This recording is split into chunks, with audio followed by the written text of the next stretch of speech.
What's going on, everybody? It's Sasha, your licensed real estate market expert here in Charlotte. It is time for our live Q&A for the fourth quarter, and it is October.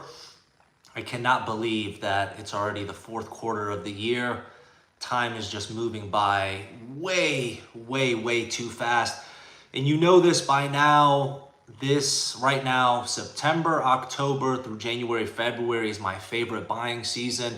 If there was any possible way I could only work during those times, that would be amazing. However, because I work with buyers and sellers, you need to take advantage of both of those markets. But with that being said, if you guys have any specific questions about anything, just leave it right here in the comments. I'd be happy to answer for you. One of the things that I wanted to talk about really quick was the new data center in Matthews that they're proposing.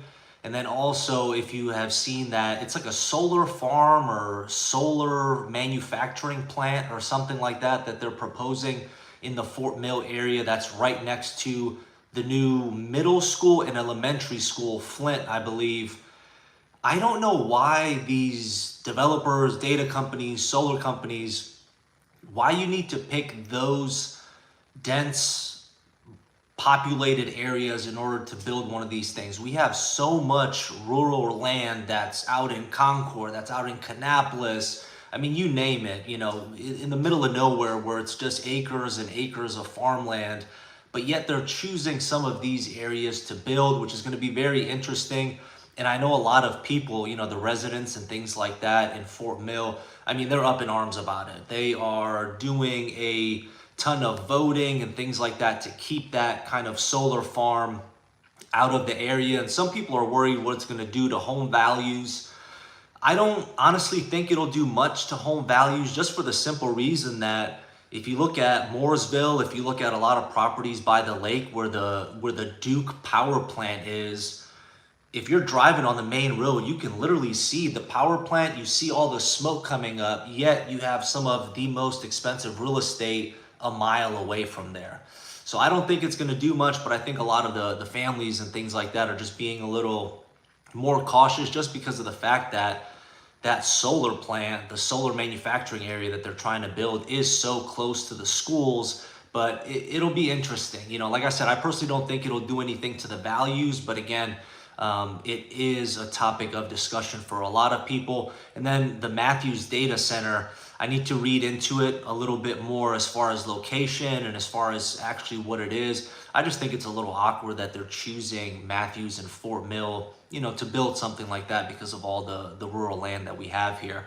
So it's a little bit interesting, to say the least, as far as, wanting to be in those areas. Now, I got a couple of questions here that I have lined up from some comments from, some of my other videos and things. But before I get into that, on my listing, I'm doing an open house this Saturday, October 11th, 12314 Lawyers Road.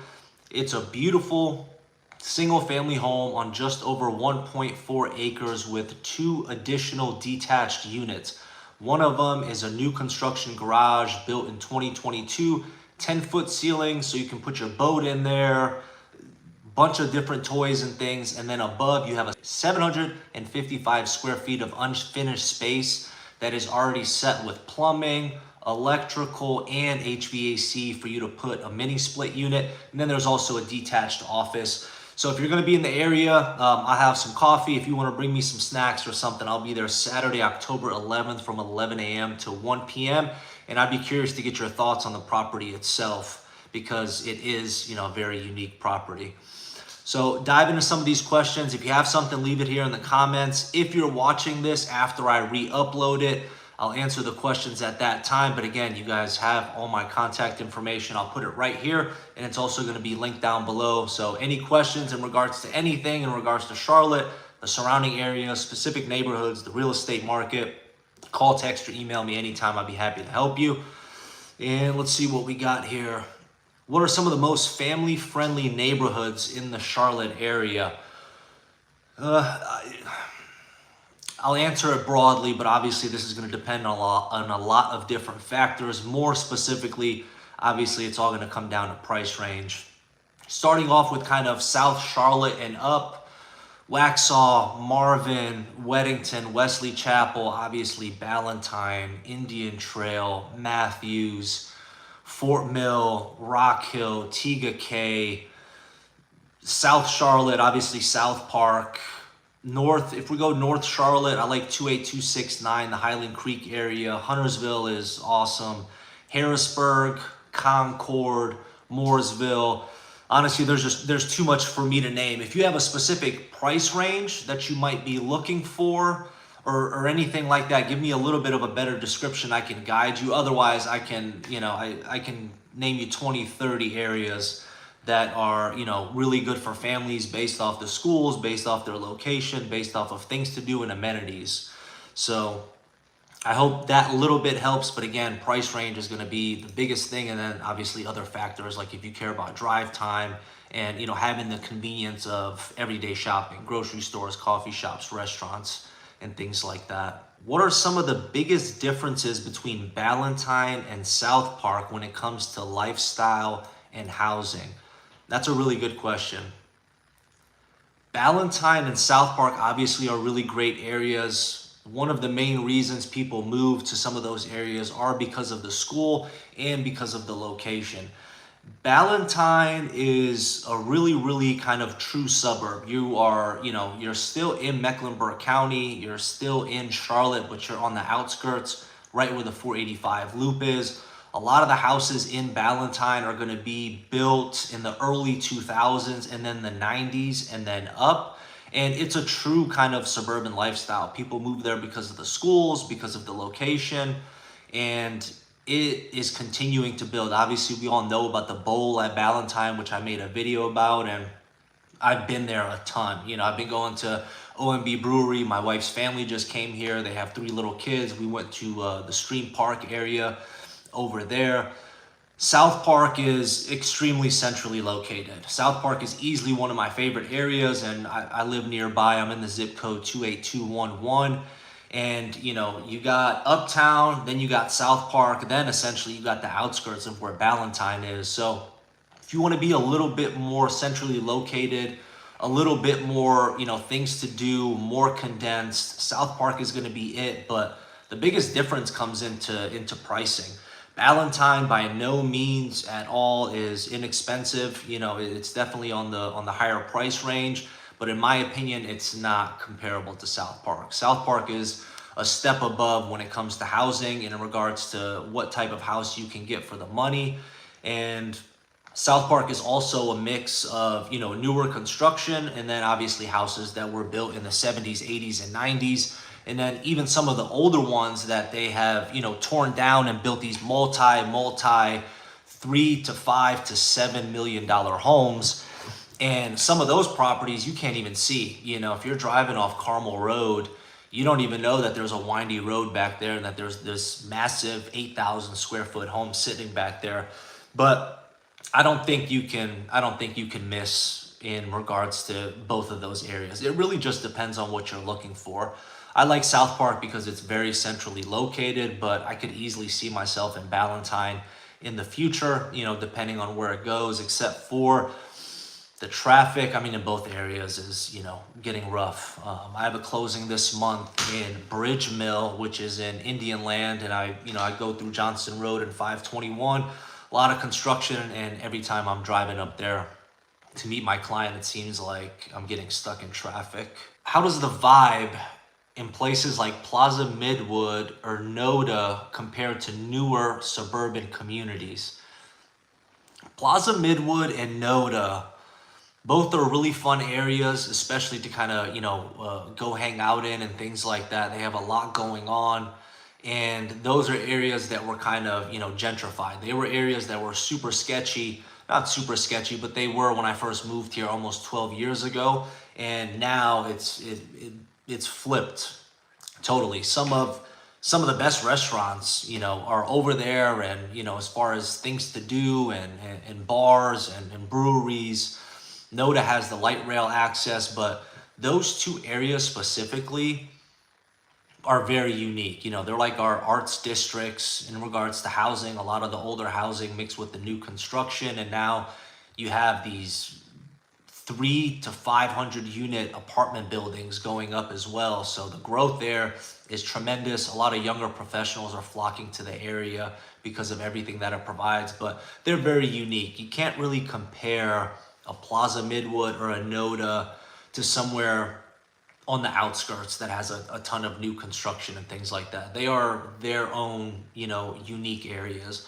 The only other place you might compare it to is maybe, South End or Lower South End, something like that. But as far as, the newer up and coming areas on the outskirts, very hard to do so. If you have a budget of 500,000, how much house can I get in Charlotte versus nearby areas?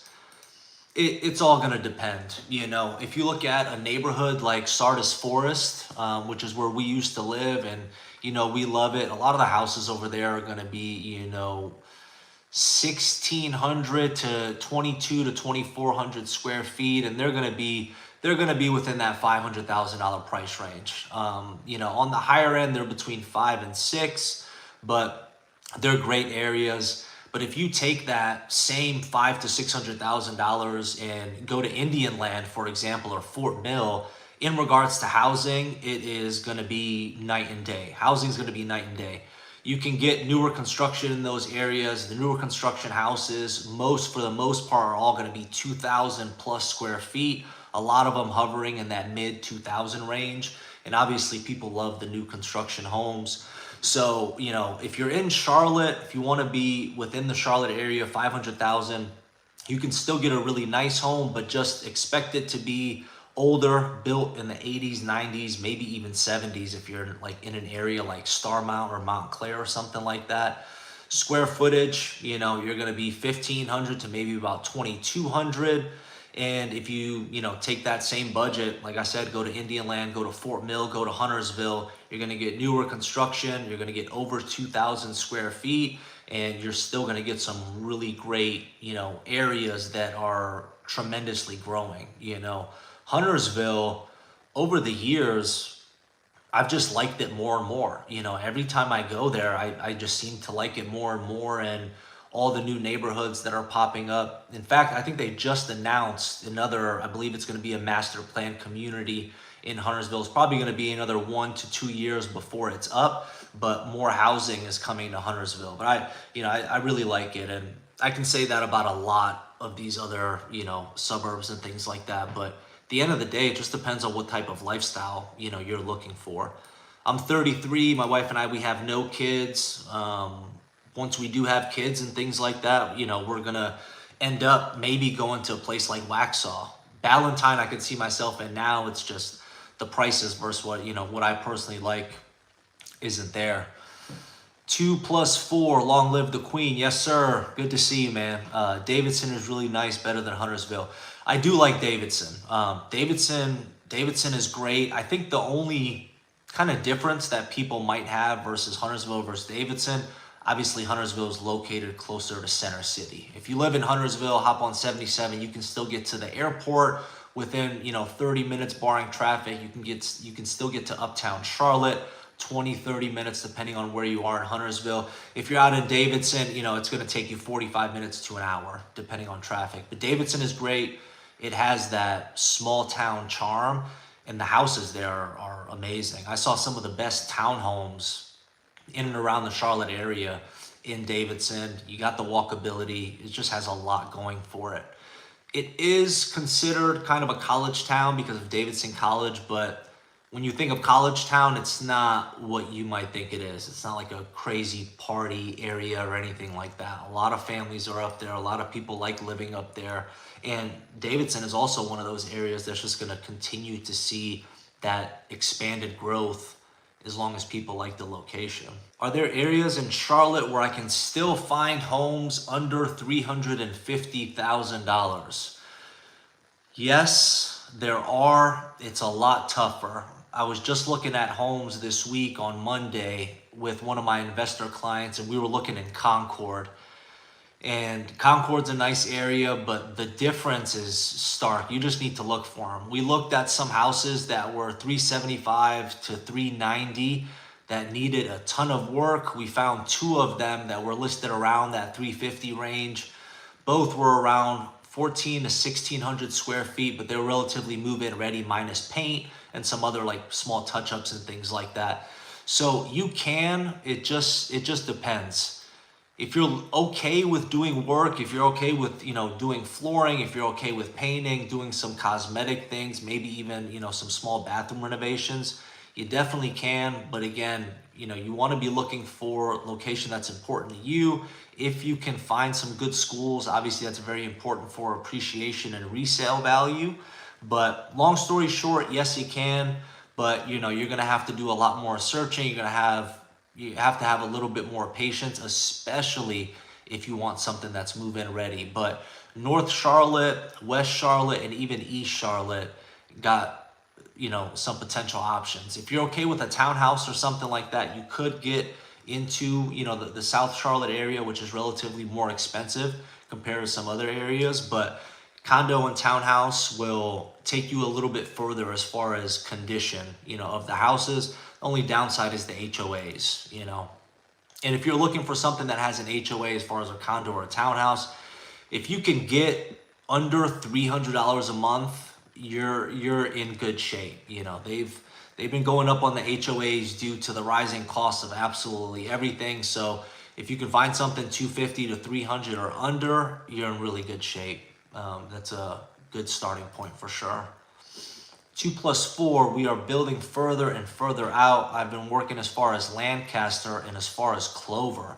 People are going further and further to find something affordable. 100%. That is 100% right. I've seen a lot of activity in both of those areas, and then also Statesville and Troutman, they're kind of booming as well. I know Troutman, they have some relatively good schools, a lot of shopping areas and things like that are starting to be built there. So I don't think that's going to slow down either, but it all makes sense. As it grows, it's just growing outward. So, and I've seen a lot of investors as well start going into those areas for the potential future appreciation.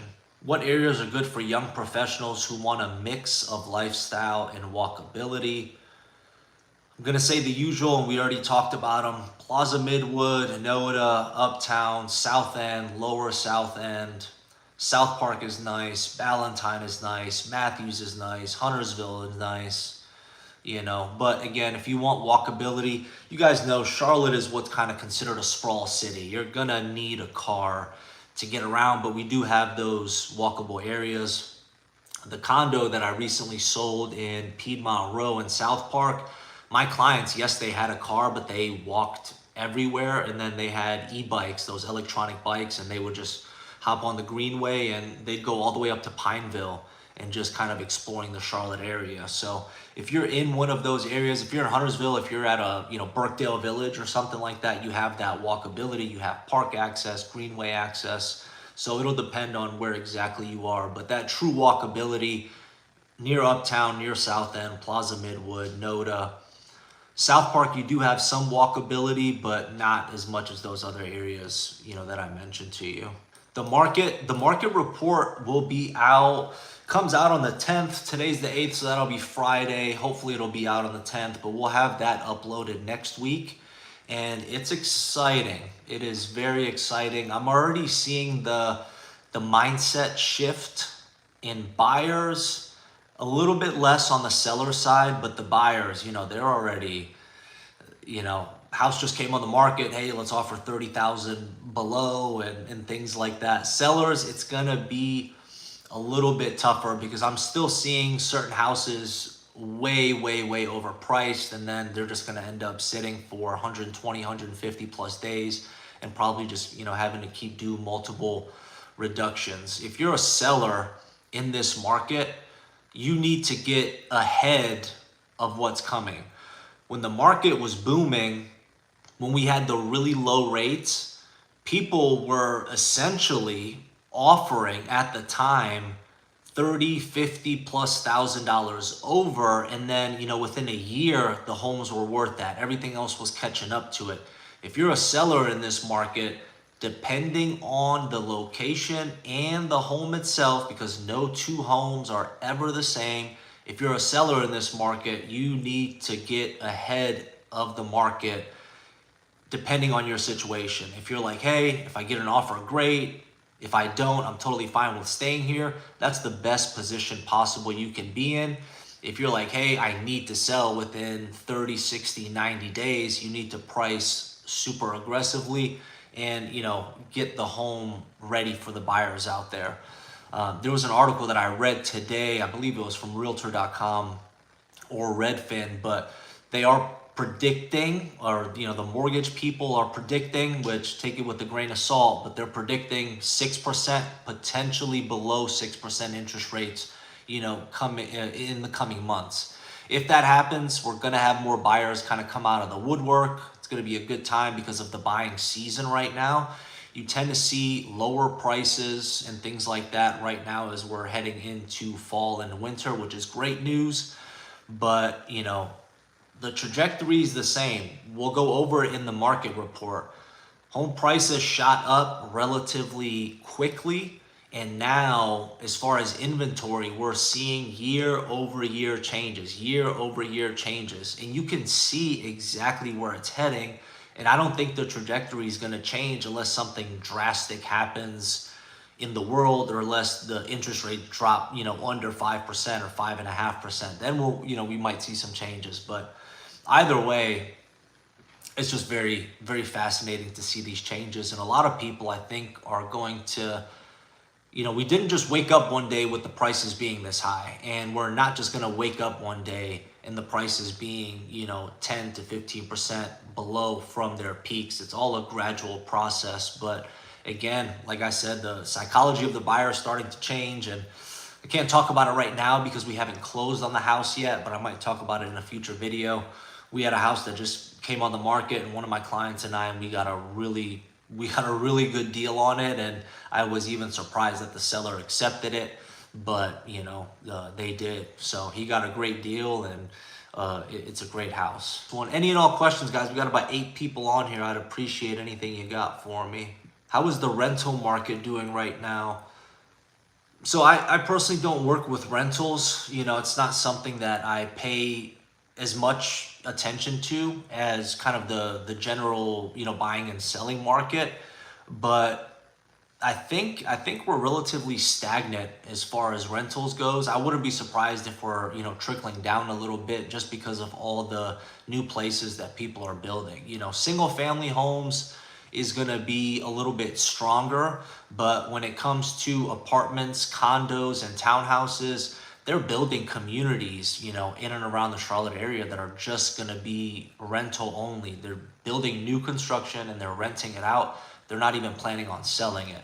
So I would say, you know, single family homes, I think the market is still really good as far as rentals go. When it comes to, you know, condos, apartments, townhouses, it's a little bit easier because of they're building so much, and that's where you're seeing the incentives.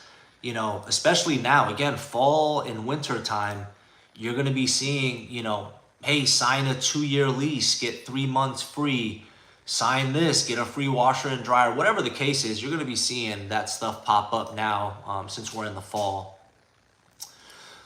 48 a boss, thoughts on Mount Holly? Mount Holly's great. Mount Holly's great. I like it. It has that small town feel. You have that easy access, 285. The Catawba River is right there. If you're into, you know, outdoor things and things like that, the White Water Center is there. I sold a townhouse over in that area, and it was awesome. It was at Riverwalk Townhomes, which is right there on the Catawba. But I like Mount Holly. I really do. And obviously, comparing it to Charlotte as far as prices go, it's night and day. It's night and day. But Mount Holly's a cool area. Location is the most important thing, in my opinion, in regards to everything. And if Mount Holly suits your personal lifestyle, I definitely like it. Belmont is great as well, and you're super close to Belmont. Even if you're in Mount Holly, downtown Belmont area might be a 10-minute drive, 15-minute drive. But Belmont is going to be pricier. That's why I like Mount Holly, because you still got that room for appreciation. And again, like a lot of these other areas, I see those areas appreciating relatively good. The Architect, I'm near Mount Holly, and it's making its way here west of Charlotte, has been slow growing, but it's picking up. Yeah, exactly what I said. It's been on the come up, and as things have been getting more unaffordable in the Charlotte, everything's just expanding. So you're seeing that growth take place. You got a lot of other communities that are getting made over there near the airport. The airport area is kind of going through its own revitalization and things like that. And so it's interesting. It really is. Mount Holly and Belmont, places like that, they have really cool established homes, and especially if you're somebody that's okay with doing some work, I think you can get a really good deal. And after renovation, not like a full gut job, just buy a house, do kind of the small things that you can, and as you're living in the house, okay, renovate this bathroom, then after this, do this, then after this, do the kitchen. And at the end of the day, looking 3 to 5 plus years down the line, I think you'll be surprised at potentially how much equity you have, and how much money you can potentially take home after you sell it in those areas. Because like I said, it's established. There's a community, I want to say it's in Mount Holly, but it's on the golf course. I forgot the name of it, but it's right where the bridge is. I believe it's the I can't remember. I can't remember the name of the community, but it's a really cool area, and I would definitely buy something over in that area and just kind of keep it long term. But again, you got townhouse communities popping up over there and just a bunch of different things. Great question. Let's keep the good questions rolling. I appreciate your guys' input. I'm curious what you guys think, about the market and kind of what's happening. I'll tell you, it's getting a lot better for buyers, getting tougher for sellers, but again, take it with a grain of salt, because I was just at a house doing a showing in Ballantyne. This house, I can't remember the number of the address, but it was on Provincetown Drive, which is right next to Stonecrest, which, if you're familiar with the Belmont area, very, very, very convenient area. This house was listed at, I want to say, $550, and they had multiple offers. I know the agent, I spoke to them. I know kind of where we needed to be to get the offer accepted, but my client just didn't, they just didn't feel the value, and ended up buying an Indian land, which, again, like we talked about briefly a little bit earlier, the difference, what you can get in a Ballantyne for $550 to $600 versus like an Indian land, which is 10 minutes up the road, 15 minutes up the road, is night and day. It's 100% night and day. How's traffic and commuting situation in Charlotte these days? Not going to sugarcoat it. Getting worse. Getting worse. This November will be 12 years that I've been in Charlotte.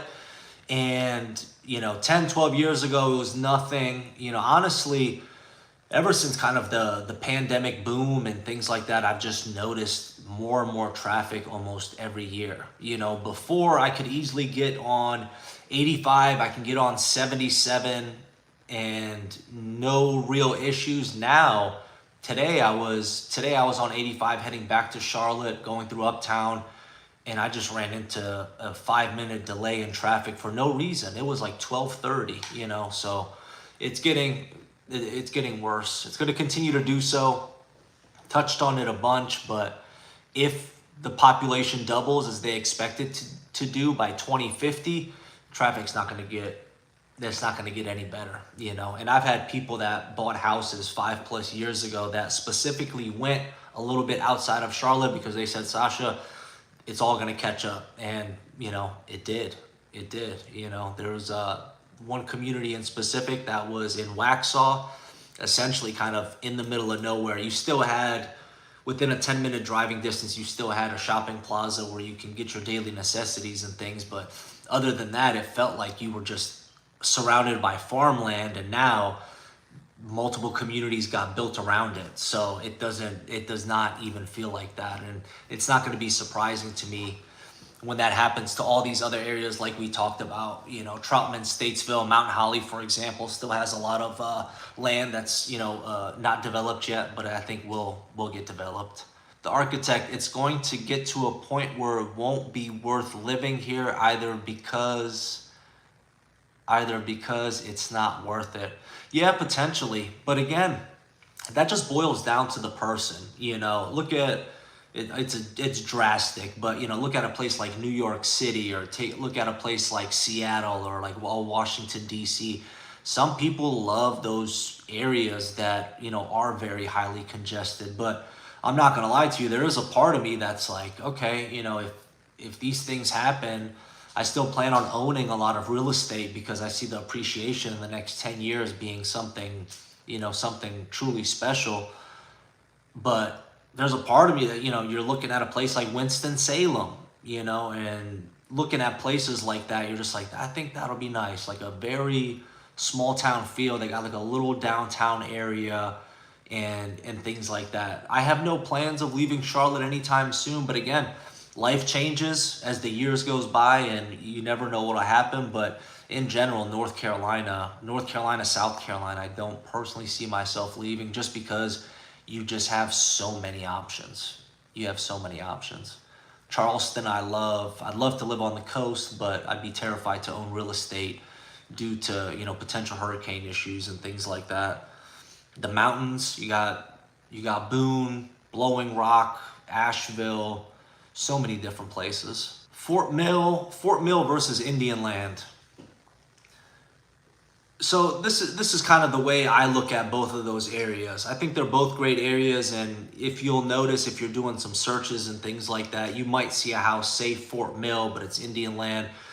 It's this drawn out thing with the post office that screwed everything up. But Indian Land, just think of Indian Land being right outside of Ballantyne for the most part. And then Fort Mill is a little bit, on its own. I think they're both great areas. They both provide the schools that a lot of people and families are looking for. They're both up and coming. Find some great real estate, great houses, newer construction, bigger houses, nice communities, nice amenities. The list goes on and on, but I think they're relatively the same. If you're comparing the two, just look at what's most important to you. Fort Mill is a little bit on its own, where Indian Land is as well, but it has that attachment a little bit to Ballantyne, because you have so many communities that if you just take Johnston Road, which is one of the main roads that cuts right through the middle of Ballantyne, and take it up, it turns into 521, and off of 521, you have all of these different, master plan communities, big neighborhoods. So, if you really like the Ballantyne area and, want to be close to that, Indian Land is obviously a great option. Appreciation is there. New construction, they're still building. You can say the same thing about Fort Mill, just a tiny bit in the other direction, Tega Cay, South Carolina, in my opinion, is not talked about as much as it should be, because Tega Cay is an awesome area, and obviously having Lake Wiley there, if you're somebody that's into water sports and things like that, I think you shouldn't be missing out. But yeah, Tega Cay is an area that I don't think enough people talk about. It's a really nice area. And you have some older homes there as well. But I mean, all three of those areas, Tega Cay, Indian Land, and Fort Mill, you got those golf cart communities, which I think is awesome. You have such a big community that just take your golf cart, drive to the pool, drive to the playground, drive to the tennis court. I just think it's something pretty cool about that. Sasha, how do you feel about the changing demographics that are encompassing Charlotte? Give me a little bit more detail. Give me a little bit more detail on that. Which Charlotte suburb offers a good mix of affordability and convenience? Okay, suburb, let's go outside, just outside of the 485 loop, or right there. Starting south, I will say Indian Trail. Indian Trail is still one of those areas where you can afford a very nice home. It has a lot going for it. I think the location, you're centrally located as far as getting to Uptown, as far as getting to Matthews. Huntersville, again, I really like Huntersville. Take 28269 zip code, which is in Charlotte. Harris, I still really love Harrisburg, but it's just very tough for me, because I remember when you can find like a really nice home in Harrisburg for $250,000 to $300,000 to $350,000, and now you're $500,000 plus very easily. I would say take a look at Concord as well. Kannapolis is on the up and up. Kannapolis is kind of growing like crazy. A lot of people, again, migrating a little bit further out. Downtown Kannapolis area is starting to kind of go through, its revitalization stage. I'm seeing some coffee shops pop up. They got this pizza shop that just opened not too long ago. I believe the new park over there in Kannapolis is open.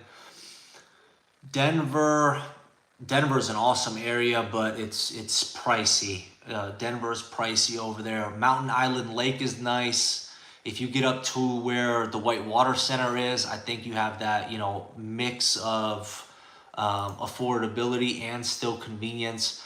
The west side of Charlotte, near the airport, where you have the vineyards at Lake Wiley, that area is really nice. It's like its own, entire little city. I think I mentioned Huntersville already. Davidson is starting to get there up on the pricier side. Mooresville is still great. There's honestly a ton of options. There's honestly a ton of them.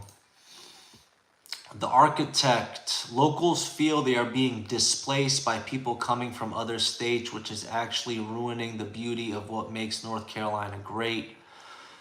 Yeah, listen, you're always gonna have that, and I can't imagine. I've lived here 12 years now in November, and imagine if you were born and raised in Charlotte, you've seen very drastic changes happening, and you've seen areas like a South End, like a South Park, like a Ballantyne. Not Ballantyne. Ballantyne's roughly newer, but like take South Park or like a Plaza Midwood or like a Noda, like we talked about earlier. Those places 20 years ago, they were dangerous areas. People didn't want to be there. You could buy a house for like under $100,000. And now that's not happening. You got pieces of land that are like less than a quarter acre selling for $400,000 to $500,000, in these areas and things like that.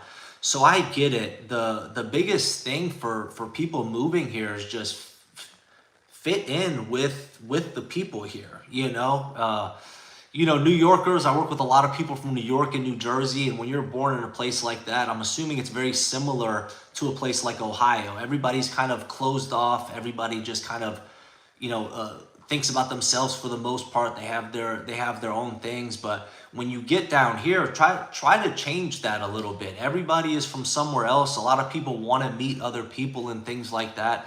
But I get it. If I was born and raised in Charlotte, I might be, a little bit upset too, but there's really nothing you can do to stop that. And that's not Charlotte alone. That's all of these other cities like that. Look at like a Portland.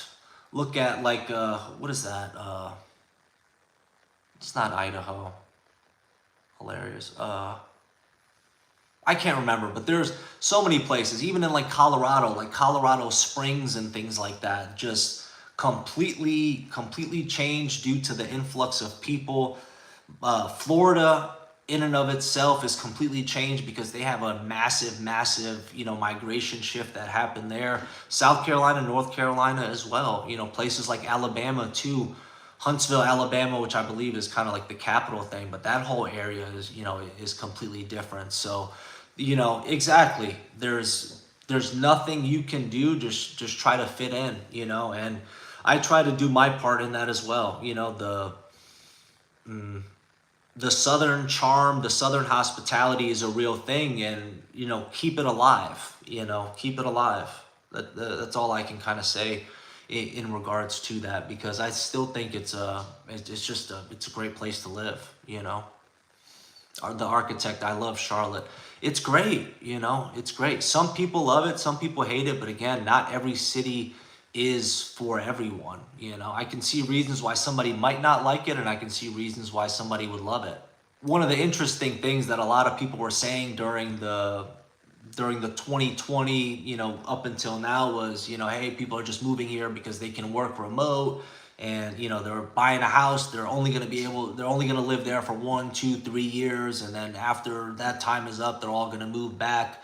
But you guys know this, as far as the report goes, used to be 117 people a day moving to the Charlotte area. which is the surrounding Charlotte and the surrounding areas, not just Charlotte. Now it's up to 157. So migration has not paused. It has not stagnated. It has not gone down. It's gone up. It's gone up. So a lot of people are seeing kind of the things that are happening here. The architect, having been to Atlanta, I appreciate Charlotte a lot more.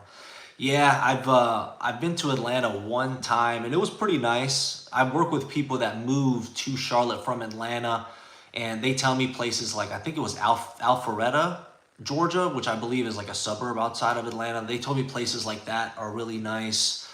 And for the most part, not same thing here, because we have really nice areas and neighborhoods in Charlotte, but seems like Atlanta, like a lot of the nice stuff is, you know, outside of Atlanta, kind of on the outskirts. But yeah, it just depends on what you're looking for. Funny enough, when I was actually planning on moving, Atlanta was one of the places that I was looking into. Just decided, you know, decided not to go against, because I really like Charlotte. And then Raleigh, the Durham area was another area that we were looking into. But just being in the major city, there's just, for me personally, because I grew up that way, being in a major city, I always kind of want to have that. Raleigh and Durham are great. I like visiting there and things like that and exploring, because it's definitely different than Charlotte. But as far as myself personally, Charlotte all the way. Alpharetta is where my headquarters is. Super expensive.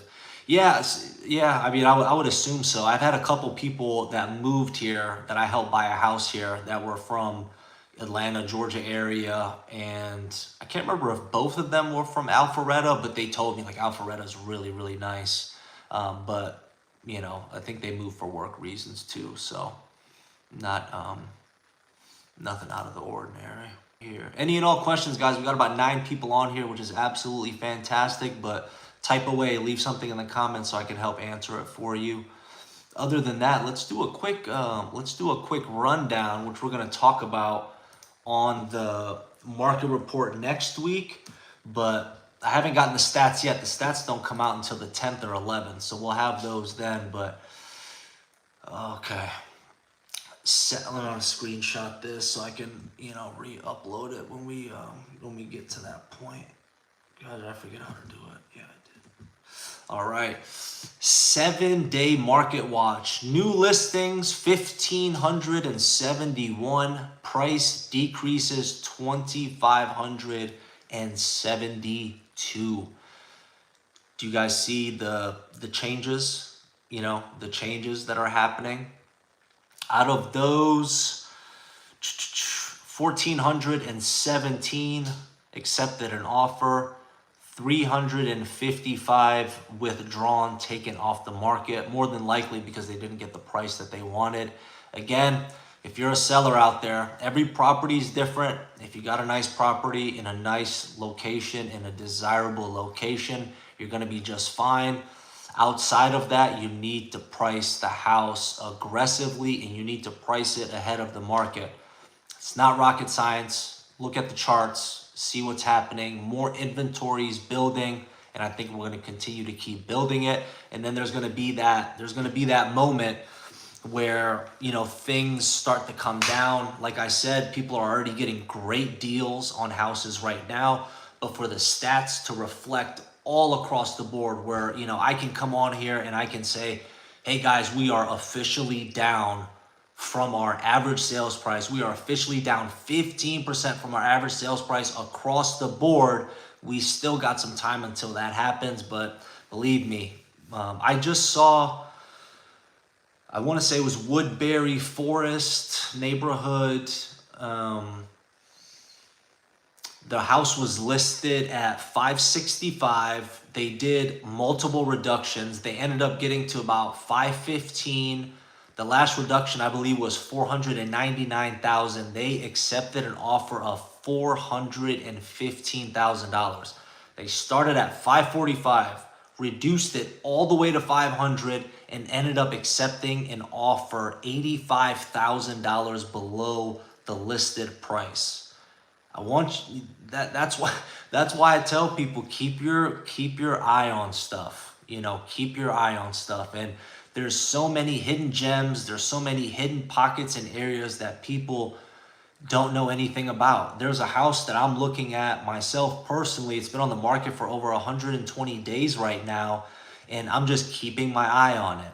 I want to buy a house to, make it an Airbnb and everything like that. And I'm just keeping my eye on it, and I'm gonna, submit an offer. We'll see. I might wait another month or two, see if it's still on the market, and I'm gonna submit an offer where I think the price makes sense. But you can find these houses. Not every house, like I said, we still have multiple offers happening on, certain houses. House in my neighborhood, the highest price that this neighborhood has ever seen, and it only sold for 15,000 above, but it was already the highest price. So I'm very excited about it because my brother was just in town for a day, and I showed it to him. And he was like, man, this is amazing. Granted, it had like a $200,000 pool, jacuzzi set up in the backyard, which I can't do, and I just would never do. But hey, if they can get that, maybe I can get $250,000 less. You know what I mean? So we'll see, but it's exciting. Definitely a lot of opportunity to get some built-in equity if you're willing to put some work in on some homes. Investor activity is still good, but again, investors too, guys, and some people, I'm seeing it a lot more now, and especially myself, I call people and things like that. I try to find off-market houses, but if I offered somebody $450,000 last year, that price is not the same. That price is not the same. People are being way more cautious, and they're baking in a potential, reduction in the housing prices. So, things are happening. The architect, last question. In your personal opinion, I'm locked in on a 30-year at 6.25. What would you consider a good rate to refinance if it goes down? Number one, 6.25 right now is a really good rate. So congratulations. I'm above 7% on my personal house. I am at like 7.05 or something like that.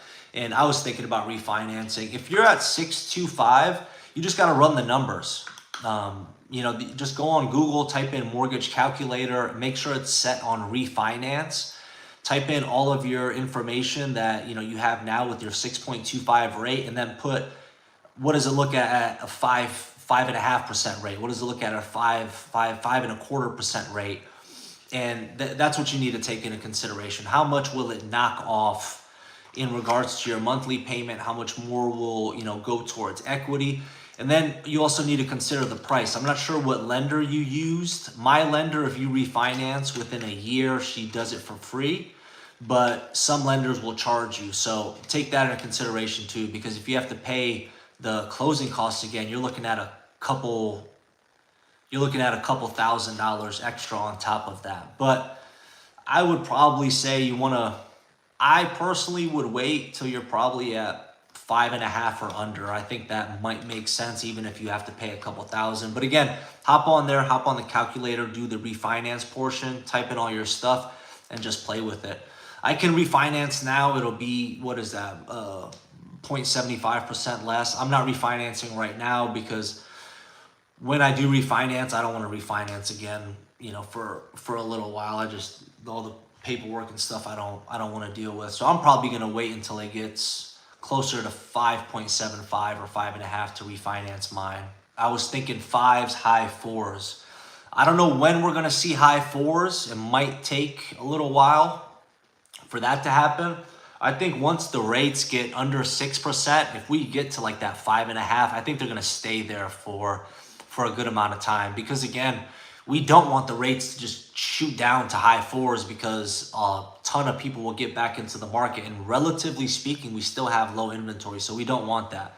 What they're doing right now with the rates is pretty good, because they kept them high for a long time, then they're dropping and dropping and dropping, and they're going to find that happy median that works for a lot of people. So I think once we get around that 5.5, I think we're going to stay there for a little while, and then exactly right, it will create a bubble again. Yeah, that's exactly it. We don't want to create that again, nobody wants to see. I don't want to see that. Nobody wants to see that.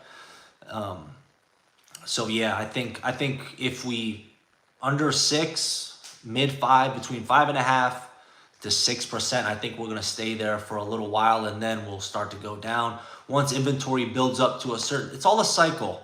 Don't overcomplicate it. It's all a cycle. Once inventory builds up to a certain point, the government needs more money. Hey, drop the rates, 4.5. Things start rolling again, you know. Will we ever see the 3% and under rates in our lifetimes? I don't know. Based off experience, I hope not, because that means something's gone crazy in the world for a little while. So, yeah, I don't think so. But you got a 6.25 right now. That is a beautiful rate. 3%, I doubt it. Correct. Yeah, I don't see that happening. And like I said, hopefully not, because that means something else in the world is kind of going crazy if we get to those 3% rates. But hopefully by that time we'll have some more inventory. Right now we're doing really well with inventory. Buyers have a lot more options. I think for the most part, it all depends on the personal house itself, but the buyers are starting to get that upper hand. I think the buyers slightly have the upper hand more than the sellers do, and I think that's going to continue to happen as more of the inventory rises. And as you're seeing now, multiple houses for sale in a neighborhood. When the market was really tight, one house popped up, you had 30 buyers for one house. Now, in a community of about 200, 300 homes, you have 5+ houses for sale. Some of these communities, I'm seeing 10 to 15 houses. So very interesting what's taking place. But on here for about an hour now. I will stay on if you guys got a couple more questions. Like I said, I'm always here for you. And again, any specific questions about anything that I can potentially help you with, call, text, or email me. You guys have all my contact information. Would love to help you, especially if you're a buyer right now, because again, buying season is here. My favorite time of the year for buyers, statistically speaking, because if the rates continue to go down, we might see a lot more buyer activity this fall and winter than we had last fall and winter. Thank you for your time, Sasha. I appreciate it. Yes, sir, of course. With that being said, guys, make sure you're subscribed to the channel. I really appreciate the support. I really appreciate you guys being on here. And like I said, reach out to me with any questions. Call, text, or email me anytime. I will catch you next week for the market report, which I'm very excited for, getting into the numbers, getting into the nitty gritty. Until then, I'll catch you on the next one. Take care. Bye.